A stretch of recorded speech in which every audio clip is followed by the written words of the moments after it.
കുടുംബത്തിന് തൃക്കരിപ്പൂർ പഞ്ചായത്ത് അനുകൂലമായ നടപടി സ്വീകരിക്കുമെന്ന പ്രതീക്ഷ.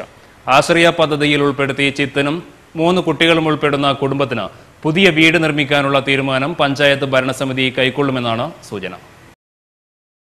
ഒളവറയിലെ ചിത്തന്റെ കുടുംബത്തിന് തൃക്കരിപ്പൂർ പഞ്ചായത്ത് അനുകൂലമായ നടപടി സ്വീകരിക്കുമെന്നാണ് സൂചന. ഇക്കാര്യത്തിൽ അടുത്ത ദിവസം നടക്കുന്ന പഞ്ചായത്ത് ഭരണസമിതി യോഗത്തിൽ തീരുമാനമുണ്ടാകുമെന്ന പ്രതീക്ഷ.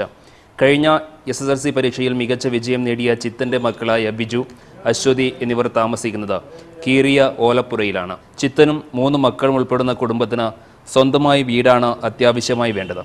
ഈ കുടുംബത്തിന്റെ പരിതാപകരമായ അവസ്ഥ TCN ന്യൂസ് റിപ്പോർട്ട് ചെയ്തിരുന്നു. ഈ സാഹചര്യത്തിൽ ആശ്രയ പോലുള്ള പദ്ധതിയിൽ ഉൾപ്പെടുത്തി ചിത്തനും കുടുംബത്തിനും പുതിയ വീട് അനുവദിക്കാനുള്ള നീക്കം തൃക്കരിപ്പൂർ പഞ്ചായത്ത് നടത്തുന്നുണ്ട്. കഴിഞ്ഞ ദിവസം തഹസീൽദാർക്കൊപ്പം ഒളവറയിലെത്തിയ panchayat standing committee chairman VK Bava ഇക്കാര്യം സൂചിപ്പിക്കുകയും ചെയ്തിരുന്നു. കഴിഞ്ഞ ദിവസം പഞ്ചായത്ത് പ്രസിഡന്റ് ഉൾപ്പെടെയുള്ള ആളുകൾ ഈ സ്ഥലത്ത് വരികയും ഏതായാലും ആശ്രയ പദ്ധതിയിൽ ഉൾപ്പെടുത്താൻ ആവശ്യമായ ആദ്യ നടപടി എന്നോണം അതിൻ്റെ പ്രവർത്തനം ആരംഭിച്ചിട്ടുണ്ട്. മറ്റന്നാൾ ബോർഡ് മീറ്റിംഗ് ഉണ്ട്. ആ ബോർഡ് മീറ്റിംഗിൽ തീർച്ചയായും ഇവരുടെ എല്ലാ അനുഭവങ്ങളും വിവരിക്കുന്ന ലെറ്റർ തന്നെ ഞാൻ എഴുതി കൊടുത്തിട്ടുണ്ട്.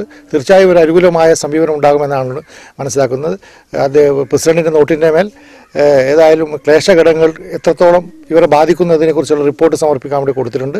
അത് മറ്റന്നാൾ ബോർഡ് ചർച്ച ചെയ്ത് ഏതായാലും ആശ്രയ പദ്ധതി ഉൾപ്പെടുത്താൻ ആവശ്യമായ നടപടി ഉണ്ടാവും. തുടർന്ന് അങ്ങോട്ടും ഈ ഭവനം ഉൾപ്പെടെയുള്ള കാര്യങ്ങൾ തീർച്ചയായും പഞ്ചായത്ത് നേതൃത്വത്തിൽ തന്നെ ചെയ്യാൻ ആവശ്യമായ നടപടി പഞ്ചായത്ത് എടുത്തിട്ടുണ്ട് എന്ന്. സന്നദ്ധ